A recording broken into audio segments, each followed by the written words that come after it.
Welcome back to Differential Academy. In this video we are going to discuss about zeroth law of thermodynamics. देखिए thermodynamics के अंदर हम 4 laws को पढ़ते हैं, जिसमें सबसे पहले डिस्कस करते हैं जीरोथ लॉ के बारे में। तो देखते हैं, देखिए जीरोथ लॉ हमारा जो है क्या, और एक्चुअल में इसका जो आपका जनरल लाइफ एग्जांपल क्या क्या है, और इसको हम कैसे एक्सपीरियंस कर सकते हैं जनरल लाइफ के अंदर।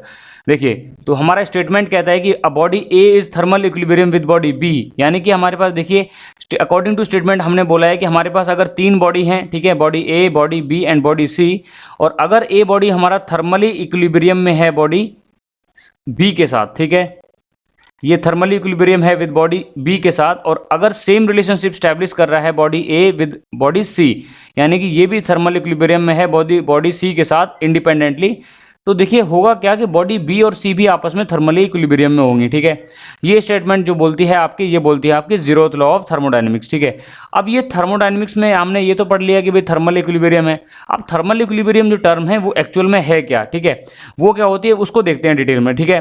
जैसे अगर मैं बोलता हूँ आपके पास कोई रूम है, ठीक है, और रूम का टेम्परेचर है मान लो 27 डिग्री सेल्सियस, ठीक है। अब आपके पास कोई एक बोतल है, और बोतल में आपने क्या है ठंडा पानी है, मान लो इसका जो टेम्परेचर है वो है आपका 5 डिग्री सेल्सियस, ठीक। अब जब इस ठंडे पानी को आप यहाँ रखोगे, ठीक है, तो इसको मैं दूसरे कलर से बनाता हूँ। मान लो बोतल मैंने रखी है रूम के अंदर, ठीक है, और जब ये 5 डिग्री सेल्सियस आपका जो पानी है ये ठंडा है, ठीक है, और ये आपका क्या है रूम 27 डिग्री सेल्सियस यानी कि क्या है हॉट है, ठीक है। अब देखिए ठंडा पानी धीरे धीरे क्या करेगा, आपका गर्म होना स्टार्ट होगा, या इसका मतलब क्या होगा, इसमें हीट एडिशन होगा, ठीक है। अब ये हीट एडिशन कब तक होगा, जब तक हमारे इन दोनों का एक कॉमन टेम्परेचर अटेन ना हो जाए, ठीक है। मतलब क्या है, जो हमारा पानी है वो जब तक आपका अप्रॉक्सीमेटली 25 to 27 यानी कि अप्रॉक्सीमेटली रूम टेम्परेचर तक नहीं आ जाता, तब तक इनमें हीट का ट्रांसफ़र होता रहेगा, हीट का आदान प्रदान यानी कि लेन देन होता रहेगा, ठीक है।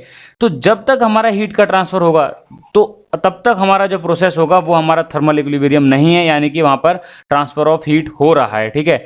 तो जो ये टर्म है हमारी थर्मल इक्विलिब्रियम, ये हम टर्म तभी यूज़ कर सकते हैं when there is no amount of heat का ट्रांसफ़र, ठीक है। मतलब हीट का ट्रांसफ़र ना तो आना चाहिए हीट, ना तो heat supply to the system होना चाहिए, ना हीट रिजेक्टेड होना चाहिए, ठीक है। इसका हमारा जो मेन आपका मोटो होता है कि हमारा जो सिस्टम है वो हमारा थर्मल इक्विलिब्रियम में रहे, कोई भी ट्रांसफ़र ऑफ हीट ना हो, तब हम बोलेंगे कि कोई बॉडी थर्मल इक्विलिब्रियम है दूसरी बॉडी के साथ, ठीक है।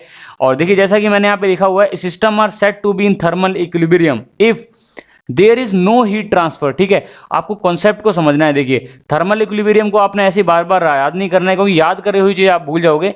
आपको एग्जांपल याद रखना है कि अगर मैं कोल्ड बोतल को रखता हूँ रूम के अंदर, ठीक है, तो रूम के अंदर क्या होगा, जो ठंडी बोतल है वो गर्म होना स्टार्ट कर देगी, यानी कि उसमें हीट का एडिशन होगा, ठीक है।